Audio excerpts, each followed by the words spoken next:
So here's what I wanted to share with you guys today, courtesy of the National Security Archive, George Washington University. The Nuclear Vault, resources from the National Security Archive's Nuclear Documentation Project, made possible by the support of the New Land Foundation. We're going to find out who the hell they are too. So we all know, and we should all agree, that researching the flat earth brings about a known truth, not a conspiracy, not a theory, not a hypothesis, but a simple, basic, known fact that every government agency in the world and private organizations who develop aeronautical products, provide resources with regard to software and programming and image processing, since I'd say as early as what, the 1930s, maybe 1940s, possibly even earlier than that. So depending on how deep you want to go down the rabbit hole with Alice, you know, just take her hand and let her guide you. It'll lead you to a whole host of other secrets that are being kept. Because I don't understand, for the life of me, the government's going to deny that the earth is flat. And I'm talking about they're denying that the entire system is. But they write about it in papers, how they based all signal propagation and electromagnetic wave propagation over use of the flat earth model. So you've got ground wave propagation, where signals travel, on a linear path. You've got atmospheric wave propagation, where the signals travel at a broader spectrum, and spread out.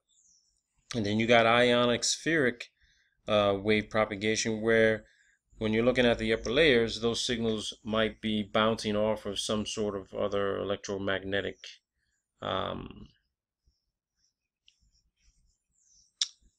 atmosphere environment that may be curved or some sort of dome, and then transmitting down to the ground level and being propagated. But let's stay on target.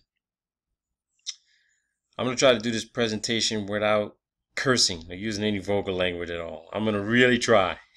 I swear to God, I'm going to really try.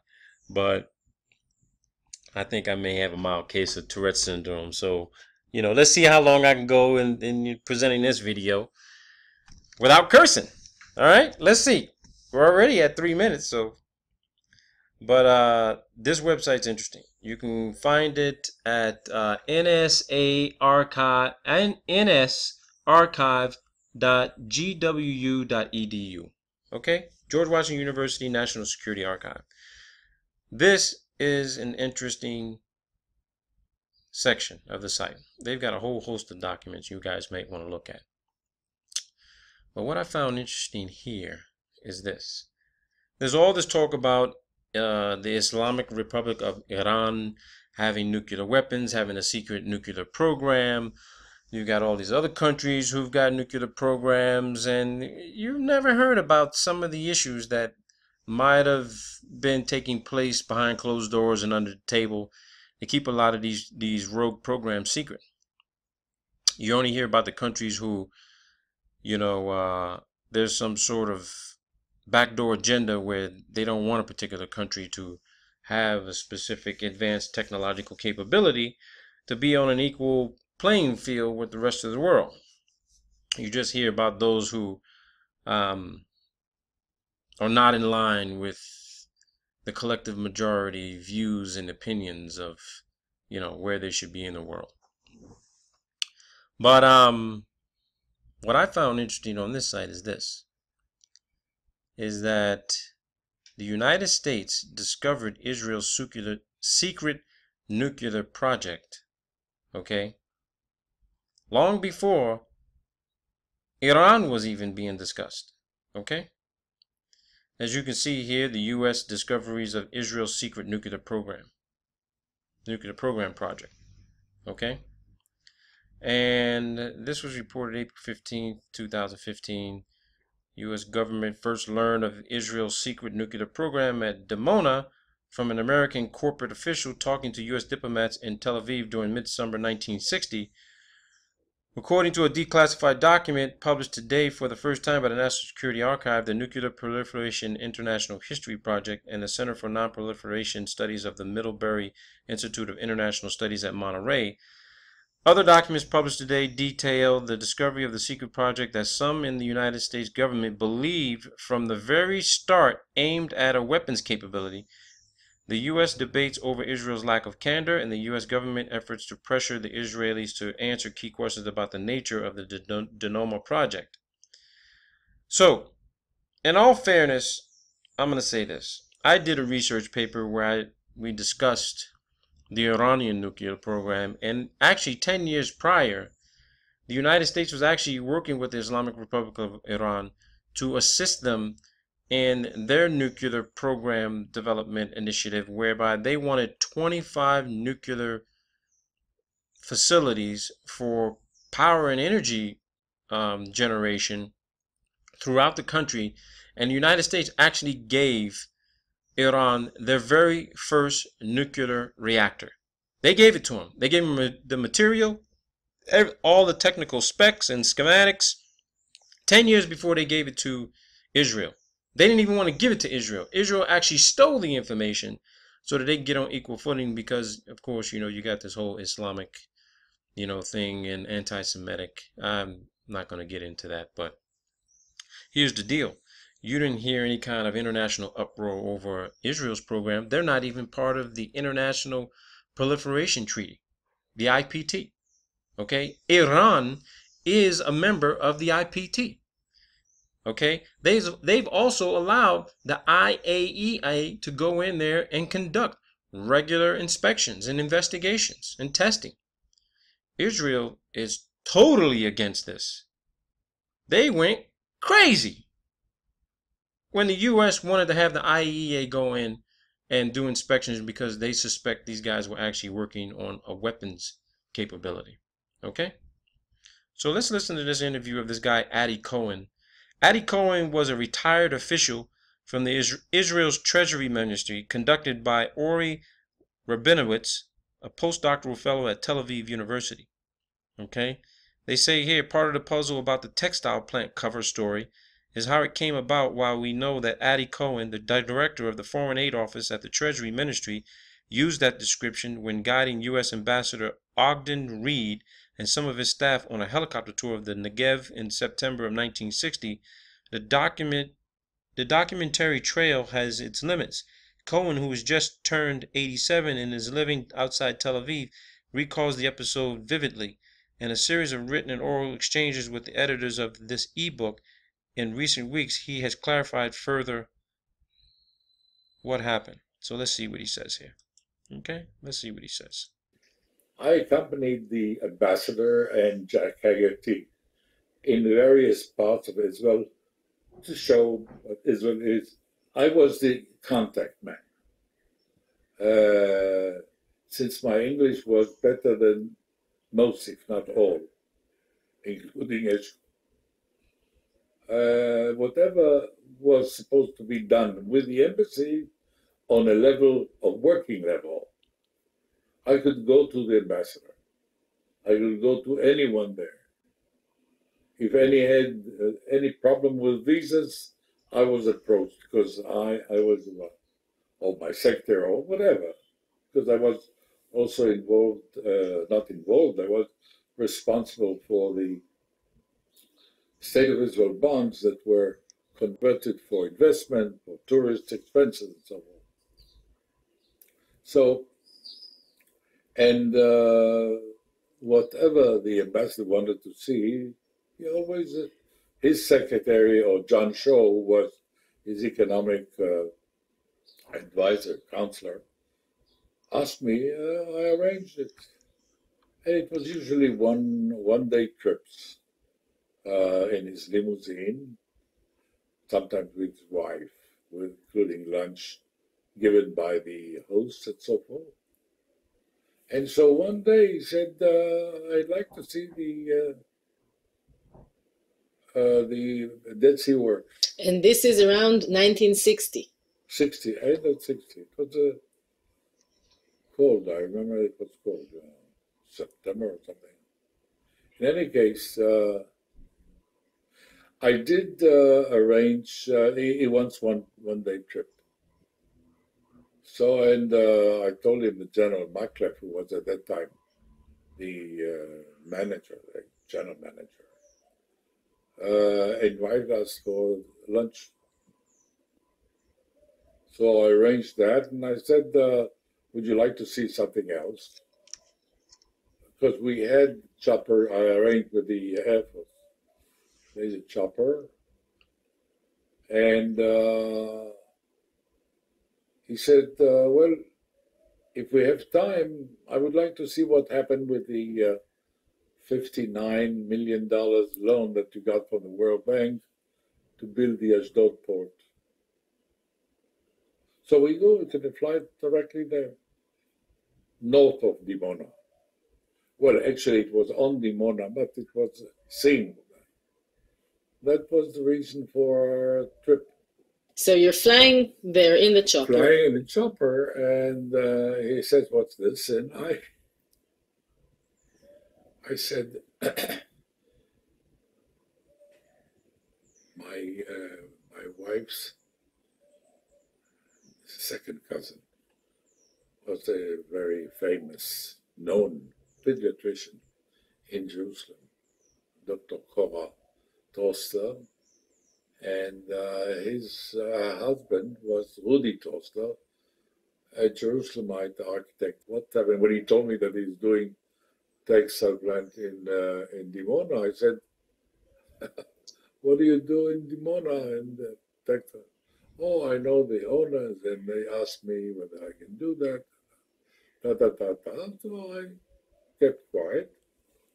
And but when he asked me the question, "Was this his textile plant?" I ad-libbed it. And what transpired afterwards, I found out that they actually, by accident, really, it wasn't planned. They said, "Come down, send me a car, and explain to me why we should know, be aware of the fact that you dealing or handling development of nuclear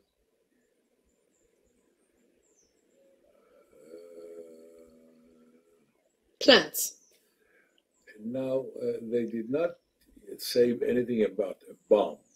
It said This guy's lying, man. nuclear power for non-civilian uses. I mean, the fact that he can't maintain focus. There is legislation in Congress that would really involve us or force us to stop all aid assistance. So let me share something with you guys, all right? I used to give lectures and seminars on interviewing and interrogation. And let me tell you something. I'll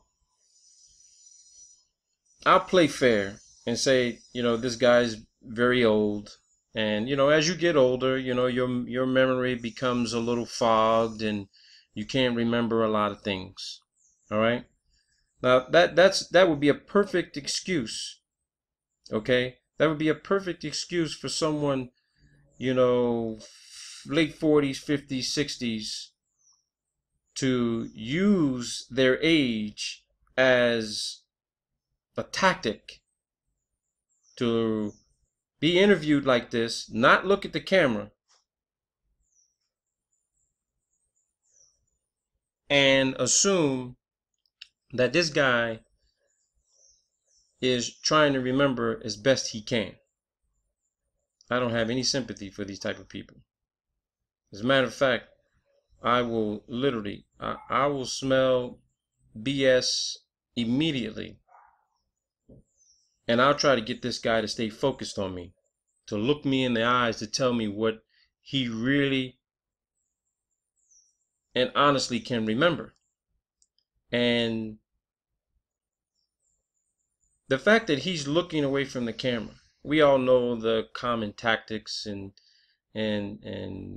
body language when someone has to look up and to the right or up and to the left, and what part of their brain they're accessing to try to remember or make up stories that may be consistent of what the interviewer may want to hear or may want to try to understand. But this guy is an Israeli government official. He was a former Israeli government official. You can bet this guy has been interviewed and coached dozens of times by Mossad and Shin Bet. He's definitely been coached and interviewed and told exactly how to answer questions. This stays ingrained. Once you learn intelligence tradecraft, this stays ingrained in you, just like riding a bike. I don't believe anything this guy's saying. This interview can't be considered credible at all. But for entertainment purposes, we're going to listen to the rest of it. Okay? I realized what it meant. Talked to Eshkol and to Perez, and it was settled. And when you ad-libbed about Dimona, did you ever imagine it would become such a little cold? Yeah. Nobody. I mean, not nobody. I was really the contact. I wasn't even a messenger. I was just there. So when he looks at her to tell her, hey, I was a really good contact, I was a messenger. When he looks at her, that's confirmation of truth. That yes, he was a good contact. He was a messenger, because he looked right at her to confirm to her, to reassure her, yeah, I'm telling you the truth on that. Now, I believe that. But everything else this guy's saying, he is flat out lying. Flat out lying, man. And I feel that I was trusted, although very young. I was 30, 31. Does it amuse you that your story about the textile plant became such a famous thing around the world? I mean, I realized, I was not that stupid. Sure. I can add more, and you would understand why. So, you heard that interview. You can make it out whatever you want it to be. But let's go into this document a little bit more. According to this, in June 1959, Israel and Norway's secret agreement providing for the sale of Norwegian heavy water to Israel through the United Kingdom. It goes to UK again, man. You guys got your hands in everything. You just can't stay out of people's business. I'm honestly believe that the Brits are involved in all the chaos that's going around the world right now. They got their hands in everything. They're not innocent at all. They are a bunch of dirty, dealing, backstabbing, double talking, Hippocratic bunch of English. I don't want to say the word because I'm just trying to refrain from letting the Tourette syndrome take control of me. But you guys get the picture, man. I'm not saying this about private British citizens, but man, I can tell you, your monarchy, Her Majesty, she ain't nothing but a sideways ass old snake. That's what she is. That's what she is. She knows exactly what's going on with the government. I just can't believe it. So the reports from the information then from a then covert source.